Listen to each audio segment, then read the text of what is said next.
Market Mantra, Market Mantra, Market Mantra, Market Mantra, Market Mantra,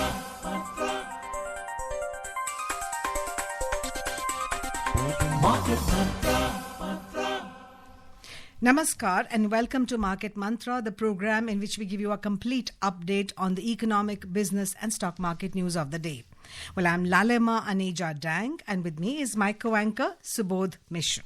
नमस्कार श्रोताओं, कारोबारी खबरों के साथ मार्केट मंत्र हाजिर है। आज दिन है मंगलवार और हम आधे घंटे के इस शो में शेयर बाजार और अर्थ जगत की खबरों पर चर्चा करेंगे। आज के समाचारों पर चर्चा के लिए हमारे साथ स्टूडियो में है वरिष्ठ आर्थिक पत्रकार पुनीत जैन। पुनीत, नमस्कार, कार्यक्रम में आपका स्वागत है। धन्यवाद सुबोध। पहले हेडलाइंस के साथ लालिमा Aneja dang. Thank you, Subodh. Yes, let's begin with the headlines, friends.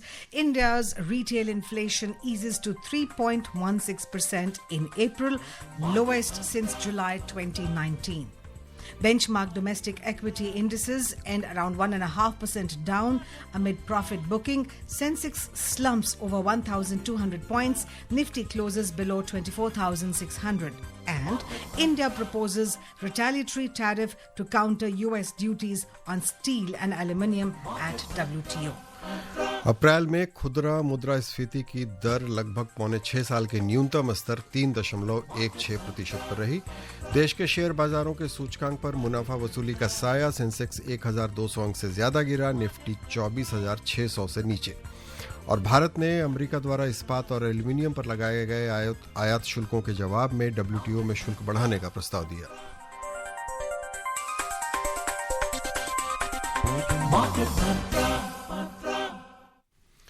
आइए पहली खबर पर नजर डालते हैं। देश में खुदरा मुद्रास्फीति की दर जुलाई 2019 के बाद से अब तक के न्यूनतम स्तर पर पहुंच गई है। आज सांख्यिकी और कार्यक्रम कार्यान्वयन मंत्रालय द्वारा जारी आंकड़ों के अनुसार देश में अप्रैल में खुदरा मुद्रास्फीति की दर 3.16% रही, जो मार्च में 3.34% थी। ग्रामीण क्षेत्रों में 2.92% और शहरी क्षेत्रों में 3.36% की मुद्रास्फीति दर्ज की गई। पूरे देश के उपभोक्ता खाद्य मूल्य मुद्रास्फीति पर आधारित खाद्य मुद्रास्फीति दर फिलहाल 1.78% बताई गई है, जो मार्च में 2.69% थी। ग्रामीण क्षेत्रों में खाद्य मुद्रास्फीति दर मार्च के 2.82% से कम होकर 1.85% पर आ गई। इसी तरह शहरी क्षेत्र में इसका आंकड़ा अप्रैल में 1.64% रहा, जो मार्च में 2.48% था। मंत्रालय ने कहा कि खाद्य मुद्रास्फीति की दर अक्टूबर 2021 के बाद न्यूनतम स्तर पर है। मंत्रालय के अनुसार अप्रैल में सब्जियों, दाल और अन्य उत्पाद, फल, मांस, मछली इत्यादि के मूल्यों में आई गिरावट से मुद्रास्फीति कम हुई है। पुनीत, मुद्रास्फीति के इन आंकड़ों को उपभोक्ता के हिसाब से देखें और प्रोड्यूसर्स के हिसाब से, दोनों के हिसाब से मैं चाहूंगा कि आप विश्लेषित करें। तो सुबोध, आपने बहुत एक अच्छा पहलू इसका उजागर किया कि अगर हम उपभोक्ता यानी कंज्यूमर के हिसाब से इसको देखते हैं तो बहुत अच्छी खबर है, क्योंकि इन्फ्लेशन नीचे आने से परचेजिंग पावर बढ़ती है, उससे गति मिलती है कंजम्पशन को। एक रिजर्व बैंक ऑफ इंडिया भी या सारी सरकार की जो नीतियां हैं वो इस पर आधारित हैं कि कंज्यूमर की पावर, परचेजिंग पावर बढ़े, उसका जो जीवन का स्तर है वो बेहतर हो, और उसके लिए इन्फ्लेशन कम होना ज़रूरी है। लेकिन डेफिनेटली अगर हम प्रोड्यूसर की तरफ से देखें, यानी किसान की तरफ से देखें, जब हम बात करते हैं कि इन्फ्लेशन, फूड इन्फ्लेशन कम आया है, खाने की चीज़ों की ही बात, तो ज़्यादातर यहाँ पर अगर आप देखें तो फूड प्राइस इन्फ्लेशन जो है वो नीचे आया है, और उसकी वजह से हम ओवरऑल कंज्यूमर इन्फ्लेशन कम देख रहे हैं। अच्छी खबर है उपभोक्ता के लिए, कंज्यूमर के लिए, लेकिन कुछ हद तक ये प्रोड्यूसर्स के लिए ये थोड़ा नेगेटिव है, बिकॉज उनको फेयर प्राइसेस मिलने में थोड़ी परेशानी होती है।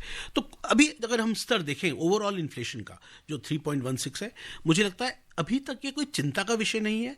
यदि इससे आगे हम देखते हैं कि और प्राइसेस नीचे आते हैं तो शायद रिजर्व बैंक ऑफ इंडिया को और एग्रेसिवली मॉनेटरी पॉलिसी को ईज करना पड़ेगा। जो पिछली आरबीआई की पॉलिसी थी, उन्होंने इस बात को एक प्रकार से आप कह सकते हैं कि एक्सेप्ट किया था कि अब इन्फ्लेशन बहुत एक नीचे लेवल पर आ रहा है और हमारे पास हेडरूम है मॉनेटरी पॉलिसी ईज करने का, इसलिए स्टांस जो था मॉनेटरी पॉलिसी स्टांस वो उन्होंने अकोमोडेटिव यानी ईजिंग मनी पॉलिसी की तरफ रखा था.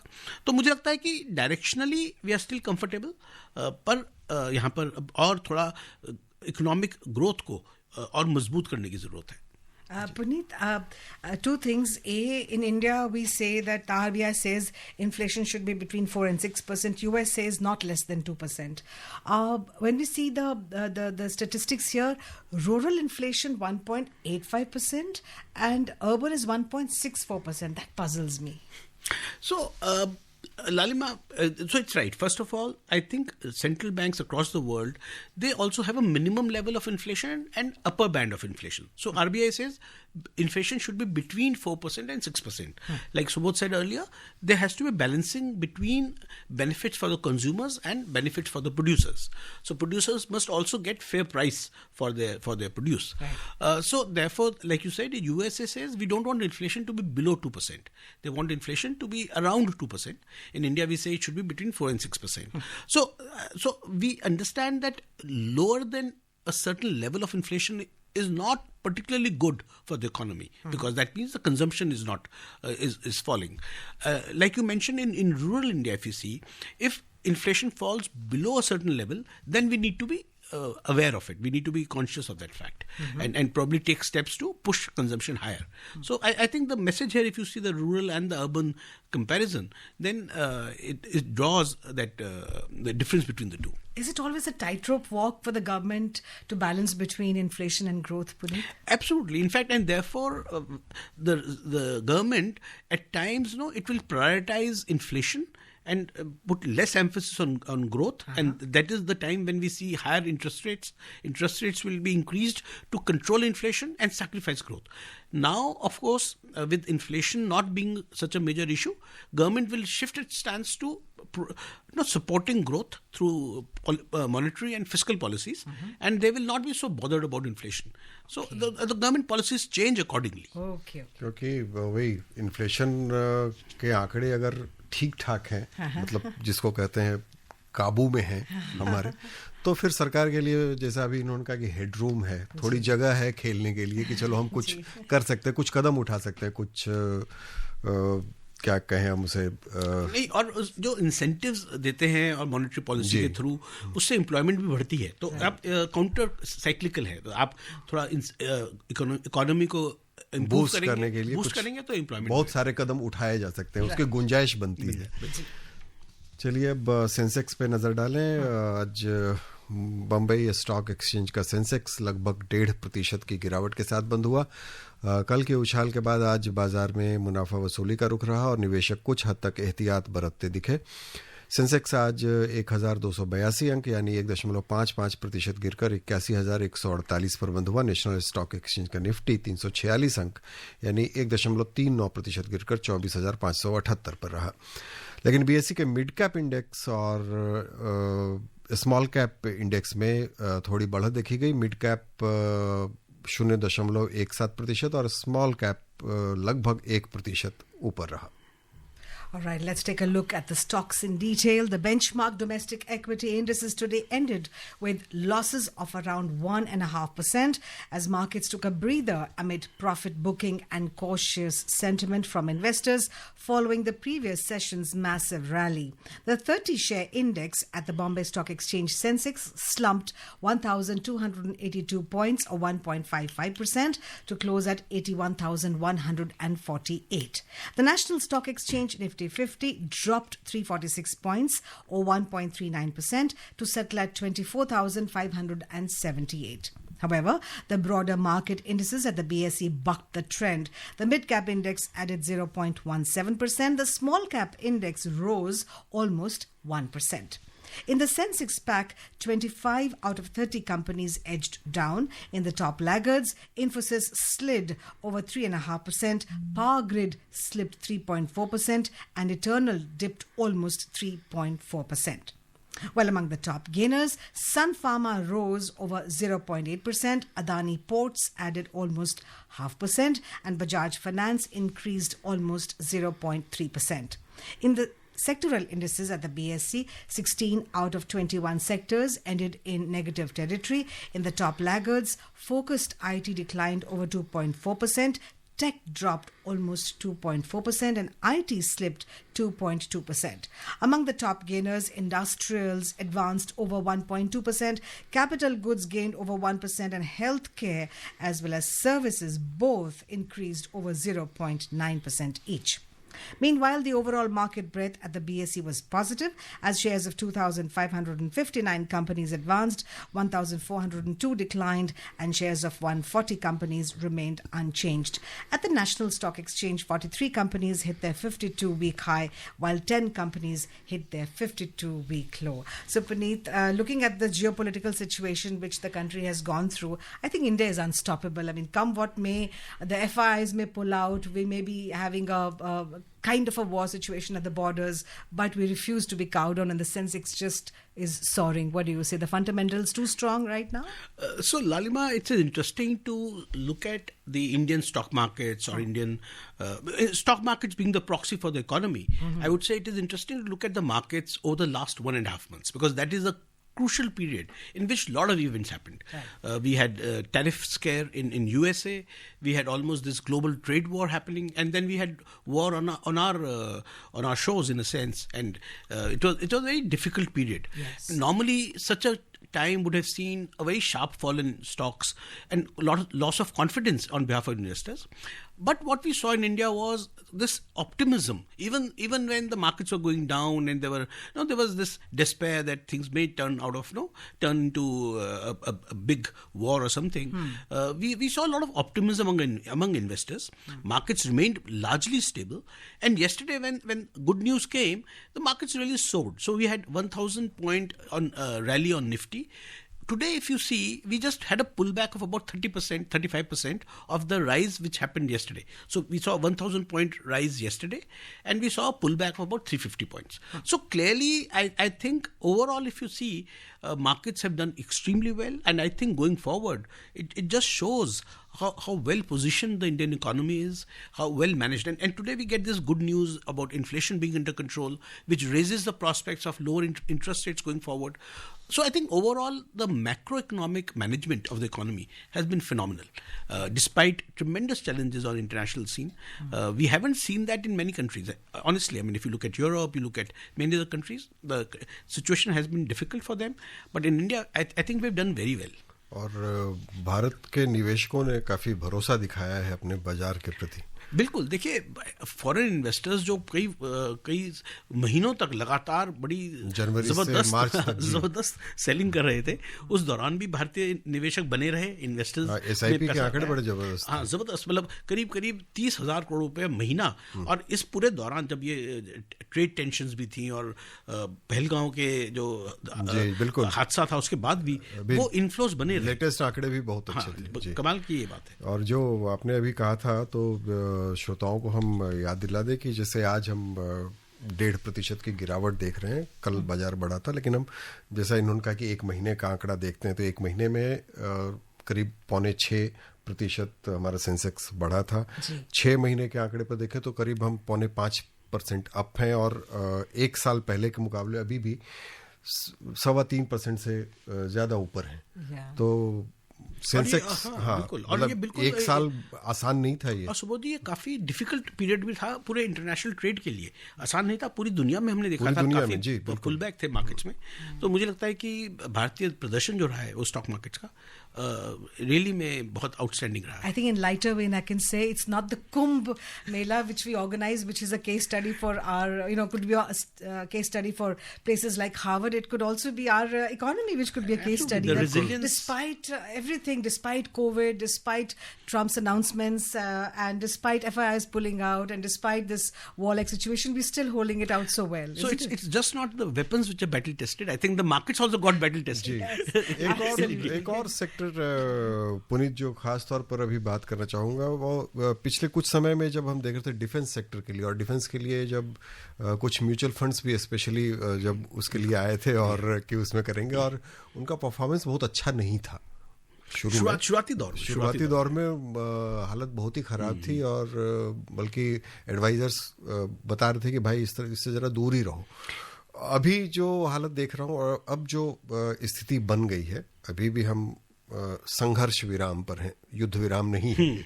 ठीक है, संघर्ष जारी है और विराम है। और हम इंटरनेशनल, जैसे अभी हम चेंगडू की बात कर रहे थे, पूरी दुनिया की नज़र उस पर भी थी कि कल जैसे ही हमारे प्रधानमंत्री का बयान आया है, चेंगडू के शेयर 9% गिर गए थे, बिल्कुल, जो कि 5 दिन में 50% से ज़्यादा बढ़ गए थे, 50-60% बढ़ गए थे। तो लगता है बहुत कुछ है जो सिर्फ मतलब सुनी सुनाई बातों पर भी बहुत कुछ चल रहा होता है। बहुत सारे तथ्य जब सामने आते हैं तब वो असलियत पर, धरातल पर आता है। और दूसरी बात है, देखिए सुबोध जी की खास बात क्या है कि जो एक प्रकार तो जो सरहदों पर हमारी लड़ाई थी, एक जंग थी, लेकिन इकोनॉमिक जंग जो है यहाँ पर यदि आप देखें, और भारतीय जो डिफेंस सेक्टर के शेयर्स थे, हिंदुस्तान एरोनॉटिक्स के शेयर्स, भारत डायनेमिक्स जो ब्रह्मोस बनाती है उसके शेयर्स, इन कंपनी के शेयर्स तेजी से बढ़े कल। और ये बात साबित हुई कि जो इनके प्रोडक्ट्स हैं वो बहुत बढ़िया हैं, बैटल टेस्टेड हैं और बड़े रिलायबल हैं, और इससे जो एक्सपोर्ट पॉसिबिलिटीज हैं वो बहुत खुली। तो और मार्केट्स ने इसको एंडोर्स किया। देखिए, एक तो है बैटल ऑफ नैरेटिव्स कि आप ये बात कह रहे हैं, क्लेम कर रहे हैं, और जैसे आपने कहा कि जो चेंगडू जो कंपनी फाइटर प्लेन्स बनाती है चाइना के लिए, उसके शेयर्स में इतनी भारी गिरावट आई, तो मार्केट्स ने एक तरह से आप कह सकते हैं दे voted with the money in what is the correct story. उन्होंने सही स्टोरी क्या है उसके लिए उसको दर्शाया। जी, भारतीय कंपनियों के आंकड़े आए लालिमा की अभी लगभग अनलिमिटेड ऑर्डर्स हैं हमारे डिफेंस कंपनियों के पास अभी, और खास करके मिसाइल बनाने वाली कंपनियों और उसके कंपोनेंट्स बनाने वाली कंपनियों के पास अभी करंट ऑर्डर्स मतलब लगातार वो इसमें बता नहीं रहे कि कितने हैं। बस देखिए, सबसे इसमें एक और बहुत अच्छी बात हुई है, काफी बड़े लेवल पर जो कंट्रीब्यूशन था वो प्राइवेट सेक्टर का भी था, सिर्फ पब्लिक सेक्टर का था, और स्टार्टअप्स का। आप हैरान होंगी, जो ड्रोन जो हमारा डिफेंस सिस्टम से, उसमें स्टार्टअप्स का बहुत बड़ा रोल रहा, और आने वाले समय में ऐसा लगता है कि जो स्टार्टअप पूरा इकोसिस्टम है, पर्टिकुलरली डिफेंस से रिलेटेड, उसमें काफी बड़ी एक गति आएगी इसके बाद। And defence manufacturing was central to the Atmanirbhar Bharat scheme, which I think we have made in India mission, and which has now we can say that it has really shown success, it is kind of proven itself, it is exactly, yes that's a very हमारे साथ भारत के साथ ये है कि हमारा जो cost of production है वो काफी कम होता है, जैसे हमने अंतरिक्ष के क्षेत्र में साबित करके दिखाया है।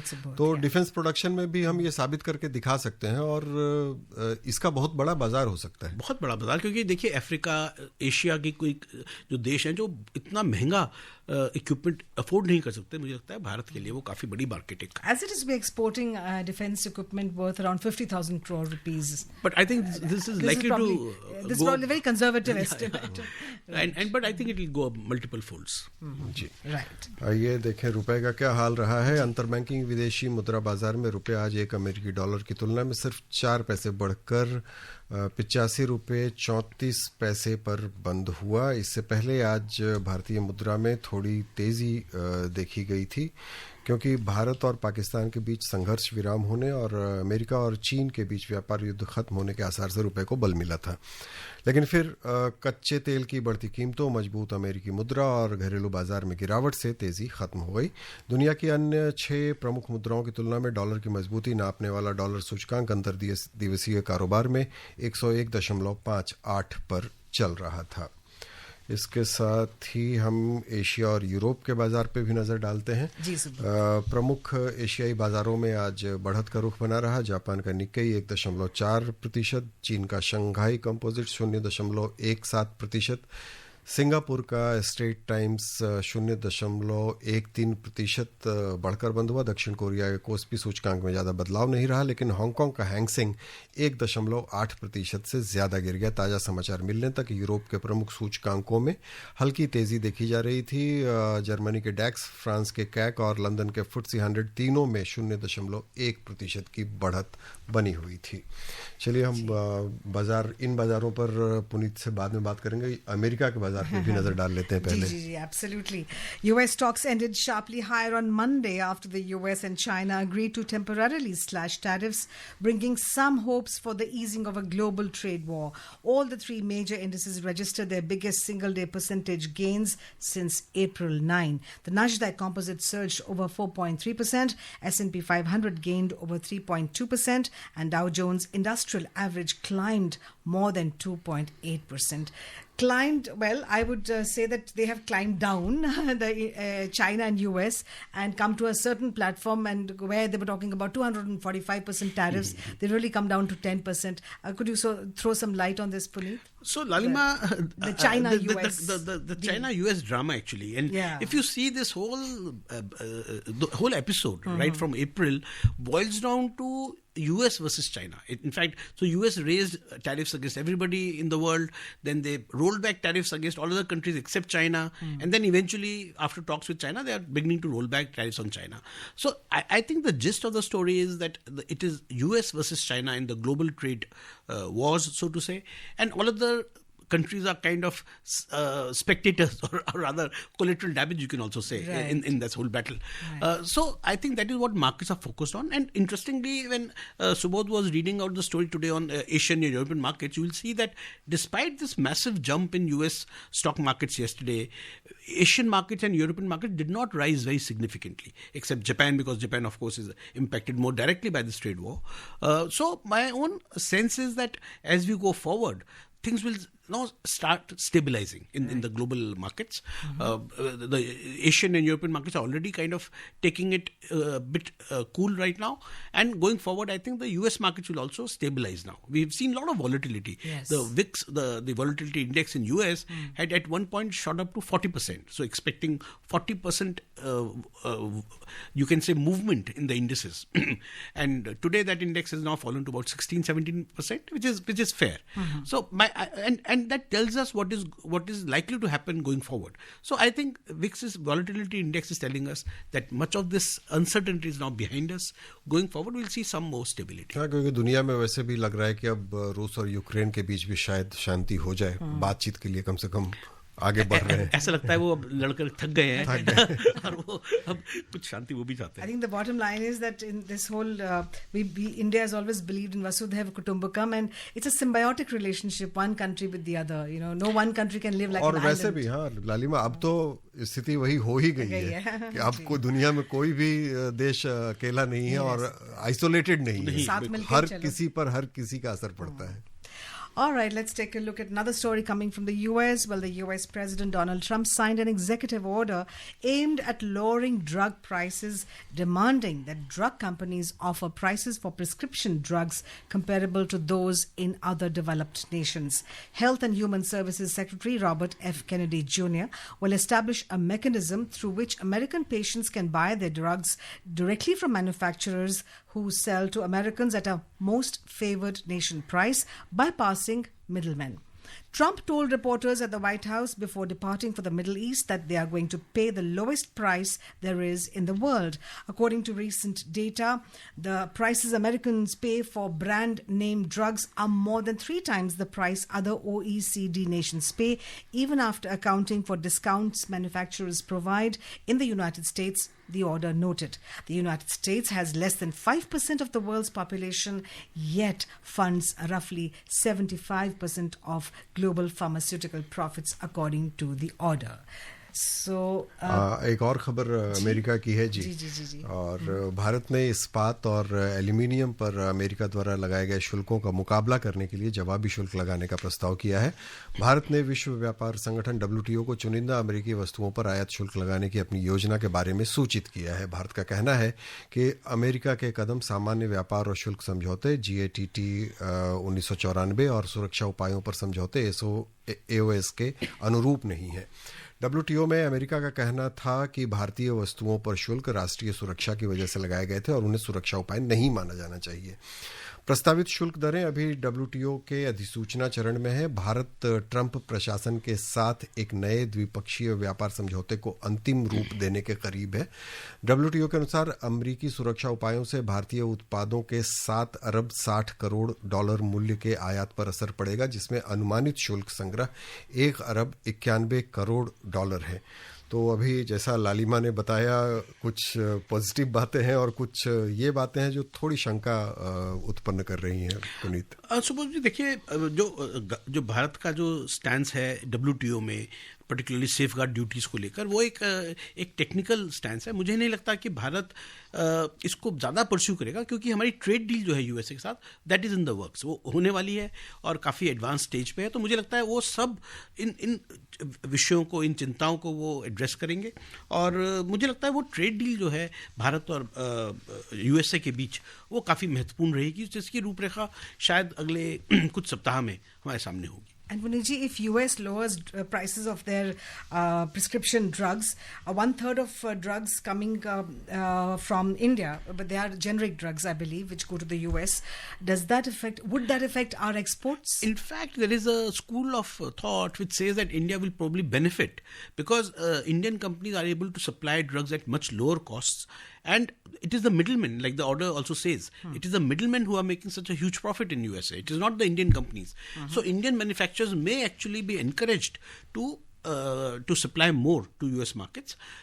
Interestingly, if you look at the stock market today, because markets have a very uncanny way of analyzing these things, and they're usually very accurate. Yeah. Today, the Indian pharmaceutical company stocks actually went up in India. Yesterday, they went down because there was a fear that there may be tariffs imposed. But today, in pharma company stocks actually went up in India, which gives me confidence that we will not be affected negatively by this order. Okay, great. That sounds great. And moving on, India's major ports have registered remarkable growth in cargo handling in the last financial year. In a statement, the Ministry of Ports, Shipping and Waterways said that the country's ports handled 819 million tons of cargo in financial year 2023-24, which increased to 855 million tons in financial year 24-25, marking an annual growth of 4.3%. It was further mentioned that the increase in traffic was driven by a 10% rise in container throughput and a 13% increase in fertilizer cargo handling compared to the previous fiscal year. और सोना चांदी पर भी जरा गौर करें। सर्राफा बाजार में सोना आज बढ़त के साथ कारोबार कर रहा था। अंतिम समाचार मिलने तक भारत में 24 कैरेट सोना 1.05% बढ़कर 94,200 रुपये प्रति 10 ग्राम के स्तर पर था। वहीं चांदी 1.25% बढ़कर 96,700 रुपये प्रति किलोग्राम के स्तर पर दर्ज की गई।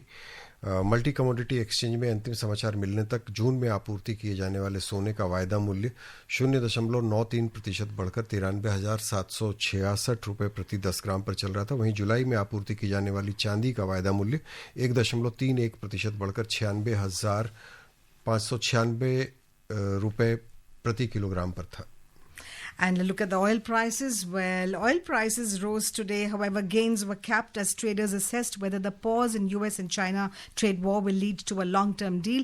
Brent crude was trading over 0.8% up at $65.52 per barrel.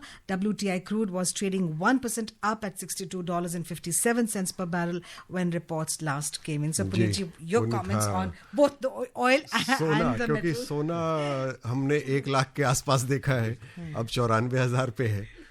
तो क्रूड हमने कम होता हुआ देखा था, क्रूड अब थोड़ा संभलता हुआ दिख रिवर्स रहा है। डायरेक्शन में चल रहा है। क्रूड नीचे से ऊपर आया है और सोना ऊपर से थोड़ा करेक्शन हुई है। देखिए, ये सब डॉलर और ये आपने जैसे पहले कहा कि पूरी दुनिया जुड़ी हुई है। तो जैसे हमने डॉलर में जब ट्रेड वॉर चल रही थी, डॉलर इंडेक्स में हमने कमी देखी थी, उसकी वजह से हमने गोल्ड में काफ़ी तेज़ी देखी। अब ये थोड़ा नॉर्मलाइज, जैसे हम कह रहे हैं, थोड़ा नॉर्मलाइज हो रहा है, थोड़ा प्रॉफिट बुकिंग हुई है गोल्ड में। और मुझे लगता है जो अब हम लेवल्स देख रहे हैं वो करीब करीब स्टेबल लेवल्स हैं। क्रूड ऑयल भी यहाँ पर स्टेबलाइज होगा थोड़ा सा, और गोल्ड भी पर्टिकुलरली मुझे लगता है जो क्रेजी क्रेजी बाइंग थी, ऐसा एकदम लग रहा था हाँ, न जाने कहाँ ये जाएगा। तो मुझे लगता है वहाँ भी कोई अब स्टेबल होगा। तो कुल मिलाकर क्रूड को अगर हम देखें तो क्रूड में क्योंकि जो प्रोडक्शन है वो अब धीरे धीरे बढ़ रही है, तो मुझे लगता है कि वहाँ भी जो स्टेबलाइज होगा। और सेकेंडली रिसेशन का जो फेयर है वो कम हुआ है, तो इसलिए क्रूड प्राइस में हम तेजी देख रहे हैं। जी पुनीत, कार्यक्रम में आने और बहुमूल्य चर्चा के लिए बहुत बहुत धन्यवाद। धन्यवाद Subodh. All right, friends, before we close, here's a reminder of the headlines. India's retail inflation eases to 3.16% in April, lowest since July 2019. Benchmark domestic equity indices end around 1.5% down amid profit booking. Sensex slumps over 1,200 points. Nifty closes below 24,600. And India proposes retaliatory tariff to counter US duties on steel and aluminium at WTO. And friends, that's all we have for you in this edition of Market Mantra. This is myself, Lalema Aneja Dang, and my co-anchor Subodh Mishra, and our expert Puneet Jain, signing off. Namaskar. Market